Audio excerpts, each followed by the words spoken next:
Yeah, Habib is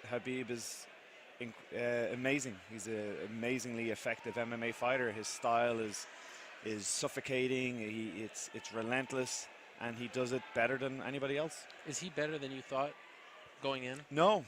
I knew he was going to be an incredible challenge. I've watched him for a long time.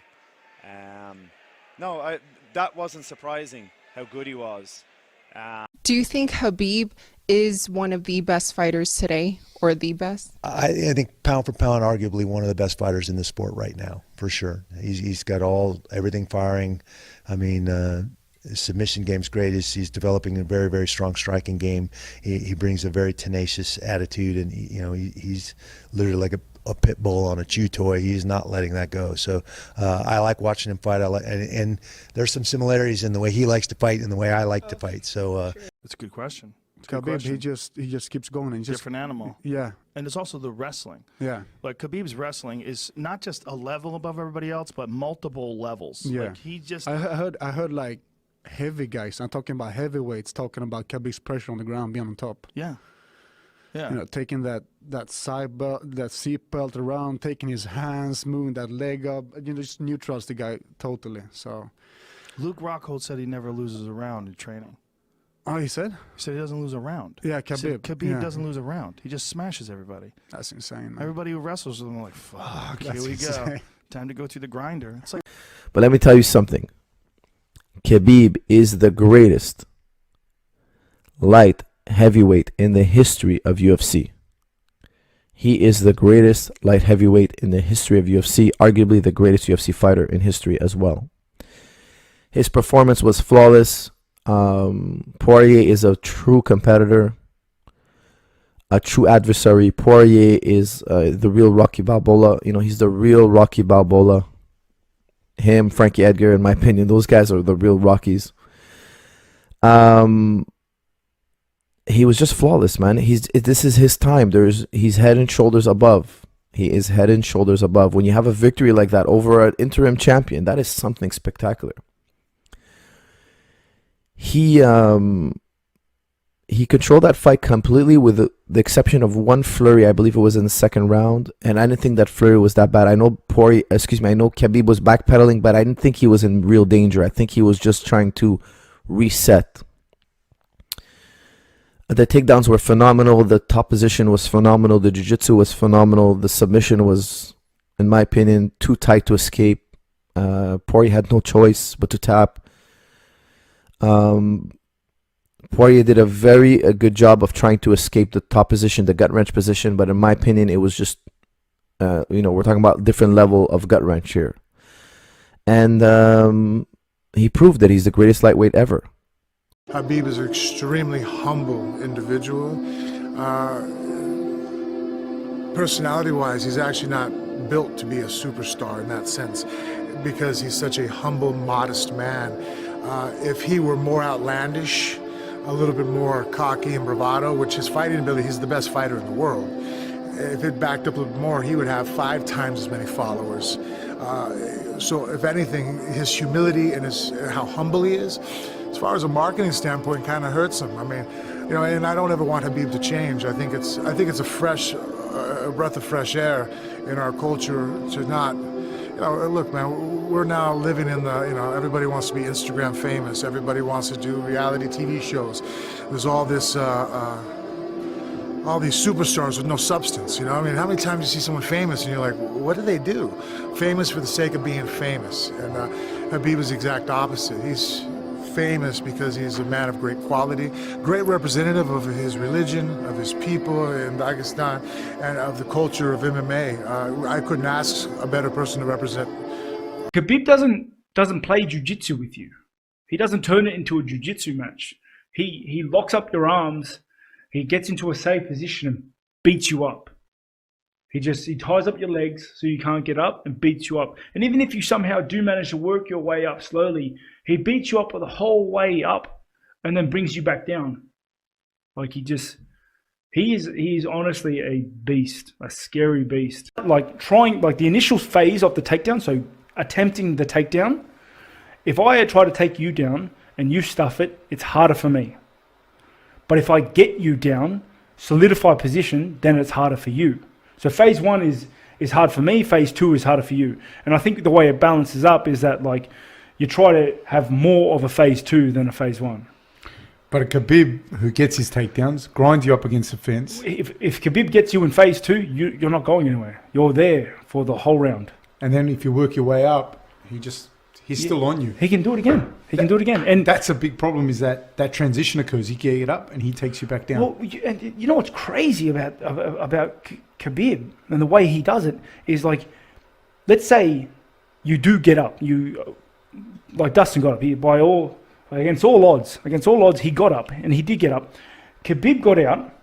Dustin was tired. Khabib threw 1-2 and just reshot straight away. Khabib can get the takedown from a bad shot. Like it. As long as he can catch and push you into the cage. Poirier had both underhooks with that second double, and Khabib just went to the single leg, stepped in, took him down straight away, clean. Like as long as he can touch you, as long as he has a hand on you, he can get the takedown. And it is unbelievable that level of, which opens up his whole stand-up game, because that level of threat of the takedown is ridiculous. It is remarkable. Now you fought a guy with higher credentials than him in Romero. Yeah. Was Romero comparable to him? Nah. Romero's good, and he's got amazing wrestling, but it's not. I don't think Romero has the same grappling. You know how we were talking about on another episode that the grappling we think is a mixture of like strikes with the jiu-jitsu element and the wrestling element. I think Khabib is the best grappler in the world, hands down. For combat grappler in the world. Yeah. Whereas Romero is a better wrestler, but not the best grappler. I think he's going to give Khabib some fritz, man. A nightmare. Because the best wrestler Khabib's ever faced, who doesn't want to wrestle. Like, in terms of wrestlers in the octagon, I mean, who's that Khabib's faced? Who's better than him? I mean, you're talking about an All-American Division I champion that from Khabib's UNC. faced in a fight. Has anybody had the level of wrestling that Gaethje has? No. Think All-American? about this, No. Think about this. He's going to be Abel Trujillo. Trejo, yeah, but Trejo was he All-American? He might have been Juke All-American, which is he was equivalent. a strong motherfucker, and he took him down like 17 times, some shit. Now, but he can't strike, so there's no fair. The one thing, Gaethje against Gaethje, and I think Gaethje is one of the best for sure. But if Khabib can't take him down, man, how's that going to look? It's How's tough to Gaethje keep going that to look kid on down. his back? It's a real important point. He might not be able to take him down.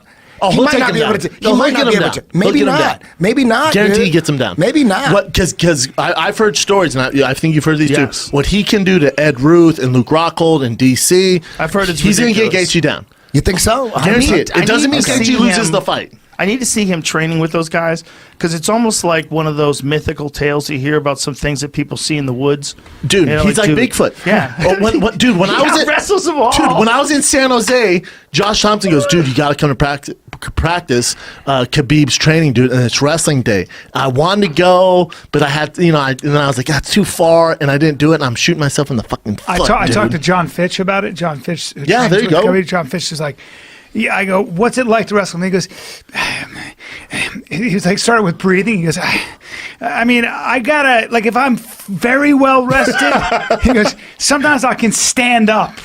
Like John Fitch is a monster. Hold on, legend. That's the streak he went on. And he's going in wrestling. How did John Fitch do in wrestling? Fitch never lost. I mean, in wrestling, I think he was a Missouri All-American. What's this Mirko Krov Cup? All I'm saying is, don't underestimate this man. Do not underestimate him. He's a great fighter for a reason. He's one of the greatest for a reason, if not the greatest, for a reason. All the millions of people that are starting to hover around him and calling him all these presidents and everybody that want to be in his presidents, he's special. He is special. If people don't recognize how special Khabib is, they're missing the boat. This man is special. So being that we go into the fight, he gets in that situation where he's doing everything perfect, and I'm like, oh, perfect. And then he stands with him in the third round, and I said, okay, now, let's go back to father's plan, please. I go, he goes, yes, coach. So he goes back in the fourth round, does what he's supposed to do. But the third round, he wanted to stand with him. He wanted to prove to him, I could stand with you. I don't have to take you down. I could stand with you. And I'm like, yeah, that's good, but that's not what I want. So please take him down. Now, I prepared him for during the fight. I didn't prepare for him after the fight. I didn't think about after what would happen because his father is so dear to him. His religion is everything to him. Look, listen, you guys, after the fight was over, we go to Ali's house. He says, Coach, please excuse me. I have to go upstairs and pray. Hey, you just won the biggest fight of your freaking career, and you're telling us, can you please excuse him? He has to go out and pray. You tell me that man's not into his religion and into God. You tell me that.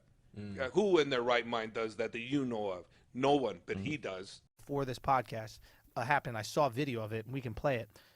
After one of the rounds, I forget which one it was, Conor basically apologizes to Khabib in the ring. So crazy. Does he specifically say, I'm sorry? He says, it was all business, mate. Ooh. And I think that was after Khabib was yelling at him as he was punching him. Yeah. And maybe Conor got shook. Maybe Conor was like, yo, this motherfucker is trying to kill me in here. Oh, yeah. He took everything that was said before during the hype serious. Yo, he got Ronda Rousey in this motherfucker. Yo, real He's talk. never going to be the same, dog. Yo, it might be the case. Because now he's immediately, Conor's like, yo, it was a good knock. I'm looking forward to the rematch, etc. I don't know what you can do. You can't beat the guy's wrestling. No. You're not good enough to beat his wrestling. The best punch was to your face. You got punched by the best punch. The only reason we're excited about a rematch is because of the melee. Right. So people act like the melee was bad. I don't think it was bad at all. What is your take on it? You have to say, you know, you can't do that as a champion. I'm a stupid fucking analyst who has to work for Disney, and I have to pretend I care about these things. He went after, from what I saw, he went after fighters. He didn't go after, he's not wrong. There was no malice in the palace. He's knocking out motherfuckers. He went after fighters in Floyd's camp, and he was ready to kill them all, and I wanted to see that shit. I thought it was lit. I wanted to see him go one-on camp. Let's go. I thought it was lit. It And was dope. listen, Conor pulled up. Now you pulled up. What's Yeah, the difference? exact same thing. And you know what? You pulled up effectively. Conor did it when you were in a bus, and maybe it was all for charades, this, that, the other. Conor pulled up in a fucking suit or whatever the fuck. No, he was in some like exercise All right, pants. well, you know what? My man Khabib was ready to go after a fight. After the whole fight, he wanted to ready take to on your go, team. fam. Yo, Conor's catching his breath, putting his eyeballs back in his Hop fucking that head. fucking fence like Eden when he got to this country. Son. You can't stop Son, him. when he jumped over the shit, he looked like Caesar from Planet of the Apes. Yeah. Because he did a double hand punch down. Yo, nothing. Son. Yo. He's got mad dexterity with his legs. He could have a little. You got a little ape in him? He could have a little ape in him. Little You can ape call in him. white people that, right? Yeah. That's totally fine, right? You might have a He little got ape in dark him. enough that it's uncomfortable. Yeah, I hesitated for a second, and I realized it's flagrant. Do too. you see most people climb fences? They got to kick a leg up and then kick a leg over. My man just jumped, and then his stomach on the top of the fence. Just surfed it. Yo, it was Surfing. crazy. He didn't care. He didn't fucking care. Yo, he was ready. That shit Ran was right after dope. the motherfucker had a bleached blonde hair. The dude he jumped after. Oh, yeah. Whatever amount of control they were able to impose on him would be nothing compared with what Khabib could impose. Yeah. Moreover, Khabib is it's a much more dangerous form of control. Khabib, Yes. Khabib has a program of hitting people on the ground which is substantially better than either of the two athletes you just mentioned. Yes. And the big difference is when Khabib gets you on the ground, you're not getting up. No, you're getting mauled, and it's almost like a spider. Like he's injecting venom into you and slowly but surely like weakening your body. Yeah. Like you see after the first round when Barboza gets up, it's like, okay, you mean he's alive still, Yeah. but this is a different person now. But Khabib's mastery out of those three critical areas for domination in all forms of fighting is he's incredibly dominant in determining the direction of the fight and the pace of the fight. That's why he never gets tired in his fights. He's got a very high work rate, but he never gets tired. You never see him just completely shattered, despite the fact he's working hard the whole time. And despite the fact that he significantly weakens himself Yeah. to make 155 pounds, Yeah. which apparently he's done far better now. He had a real nutritionist heading Okay. into this camp, and it was much easier for him to cut the weight. I'd be fascinated to see him fight at 170. Well, that's a plan. Yeah. Apparently, that was a plan, and Woodley was joking around about it, saying he'll send him nutritionists. He'll say, keep his psycho ass down at 155 was his That's funny. exact. That's funny. was his exact quote.